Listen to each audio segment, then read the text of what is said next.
You're listening to Night Dreams Radio with Gary Anderson. Hey, this is Gary from Night Dreams Talk Radio. I want to welcome a new sponsor to our show, PhoenixShaving.com. I know what you're thinking, right? Oh, another disposable razor company. Well, the fact is they're not. You remember the razors that your father and his father shaved with? Did you ever notice they didn't have, well, the embarrassing razor burn or ingrowing hairs or the razor bumps after they shaved? Did you notice they were also relaxed after they were done shaving? Well, the problem is these big corporations want to sell you razor after razor after razor. Think about how much money you spend a year on razors. Or do you use electric razor? Then you're going to find out what razor burn is. So you need to check out Phoenix Shaving Starter Kits. They come complete with the soap, the brush, and a 2.5-month supply of blades. And the most important part of it, an all-metal razor built to last generations.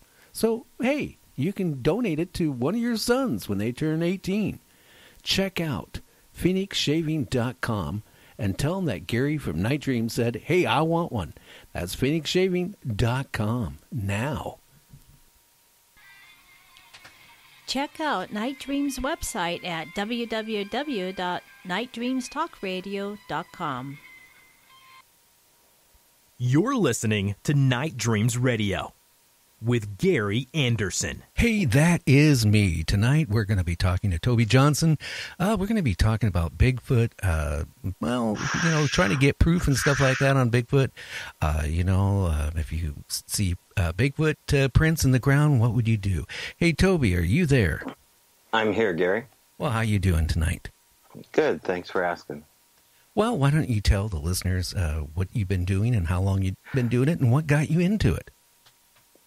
Well, this started off about 2009, 2008. I started to get more interested in the phenomena based upon a incident that happened with my son and I when we were out hiking in a relatively close suburb, and we found some interesting footprints, and we shopped the footprints around because at the time we were going to church with a fellow by the name of Ron Olson, who was the producer of this old 70s movie filmed out in the Sisters Wilderness called Sasquatch. And Ron isn't into the subject matter anymore, but he kind of pulled me aside and looked at the photograph we'd taken of this impression in the mud. And he said, well, I can't say for certain what you have is legit. You can't really ever know. But if you want to talk to a witness, maybe he'll take you out in the field and you can at least hear a story. And after I started talking to witnesses, it really just snowballed. And I found myself wanting to do conferences. So I did 2 or 3 of those. And I found myself wanting to do interview witnesses out in the country at an old restaurant. So we did something called Bigfoot and Beer, and did that for about 3 years, and the restaurant folded. And then after the restaurant folded, we couldn't do Bigfoot and a Beer anymore. I took about 6 years off. And then I felt the itch again. I was still going out in the field, and I was still hanging out with all the, the Bigfoot friends, but the subject matter had started to change a little bit as far as how to deal with the Bigfoot issue. And so, where I was and where I am now is completely different. Oh, yeah. You know how things is, something you just stumble across it and you get so involved in it, and it just keeps going from there. Yeah, no, absolutely. It was a matter of where you began with the issue. You can stay, with your worldview based upon who your friends are and what you're willing to deal with. But at the heart of this matter is a deeper mystery. And I was willing to go down that rabbit hole. I just didn't know how true all these things were that people were saying about the connective tissue surrounding Sasquatch. So tentatively, I started to follow up on some of the things that were adding up to a much wider story. And, there's certain markers along the way where the issue shifted away from Bigfoot just being, a giant relic hominid, which is the new coined term, which kind of surfaced after Meldrum started to do presentations on this, and now everyone's using it. Before that, it was just Gigantopithecus this, Gigantopithecus that, and before that, it was the missing link. But the Native Americans always said this was a spirit animal, and so one of the first people I ever talked to that was Native American was a gal out of the Kalapuya tribe by the name of Esther Stutzman, and we were lucky enough to have her come speak at what we called the Oregon Sasquatch Symposium. I think it was like 2010.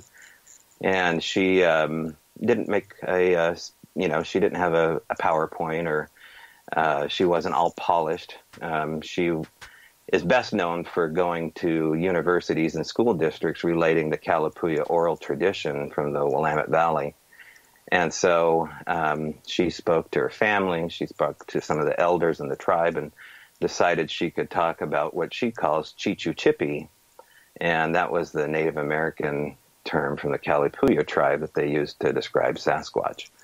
And so she brought up a lot of interesting points along the way, including the fact that this was something that you probably shouldn't be looking for. If it wants to find you, it will find you. And so that approach of having something find you instead of, running out and being an ambulance chaser for sightings was something that was not only cost effective, but it was also useful. And it's the way to go when you're out Sasquatching. So that was really the first turning point. It's a different approach, and it's one that, along the way that other people had mentioned. So that changed the dynamic greatly for me. So when you go out looking for what you're looking for, what all do you take with you, Toby? People that make me laugh. that would help, Yeah. People that are nice and people that are enthusiastic, people that have had sightings. But mostly you're prepared for it just to be time and fellowship with people that you get along with. And it is really about building relationships, out in the great wide open, that this has really increased, my, my peace of mind at the end of the day. It's if you can shake the ego part that you're inside, the amazing race looking for the best evidence, and you can just kind of put that in the fun department instead of this ego department, you find that you're connecting with some really interesting people that are very deep. And so those are the kind of friends that I have, people that are extremely authentic and deep and are interested in going deeper. Well, some of the people that you gotten to know that have run across Bigfoot, I mean, do they pretty much tell the same story as everybody else about the encounters? And, I've had people on the show that say, oh, Bigfoot was really friendly with me.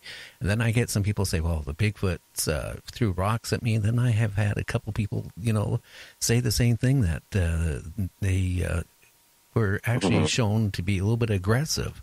So I don't know. Well, yeah, before we went on the air, we talked about, the different neighborhoods you may not want to wander into just because of how people, react, and their life story and their worldview is, impacting your experience as you wander into their territory. So I put the same credence into what's going on with the Sasquatch phenomena. And, I'd see them as a multifaceted, species where they're connected much more to nature and much more to the spirit realm than a lot of people give them credit for, at least publicly.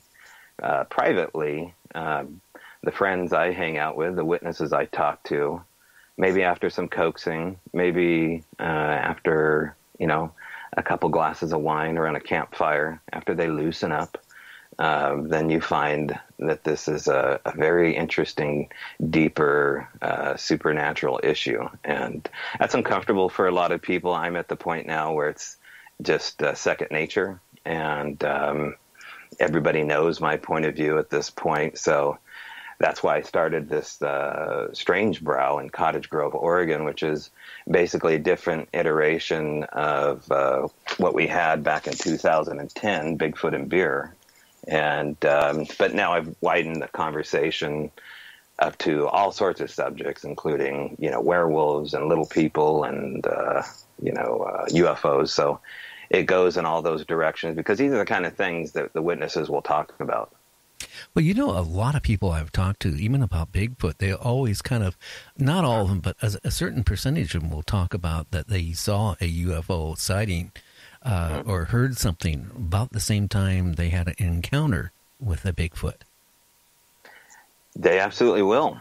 And it gets interesting real quick because, you can hear these stories and you can filter them out into your recycle bin.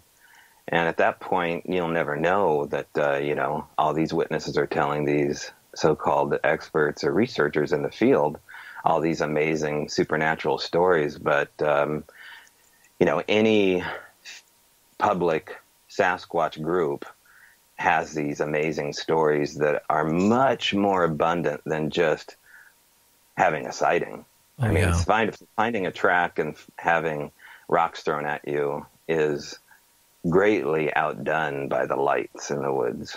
And the lights in the woods are just the tip of the iceberg to all the other stuff. But if we want to call those UFOs, they're unidentified flying objects, and they're connected to the Sasquatch issue for some reason. So that's really when a lot of the stuff changed for me, is when I saw those lights, and it was following up on two long-term witnesses that didn't know one another, but they lived in the same neighborhood. And I began to have kind of my own blind test study between this husband and wife and this 80-year-old retired Navy SEAL. And they basically were confirming, what was going on the mountain behind them without, the other one suspecting or knowing. And finally I told them, I'm just like, okay, well, now you need to know how much I believe you because of what this Navy SEAL is saying 4 doors down. And I was granted access to the back of the mountain, which was right off one of the main highways here in Oregon. Just right off of it. And the things that happened on that hill were just so abundant. And it's a shame. Go ahead. Toby, what type of things were happening on that mountain or the side of the mountain? Sure. Initially, the stories that were told to me were proven to be true based upon the photographic evidence and the corroboration of the two people.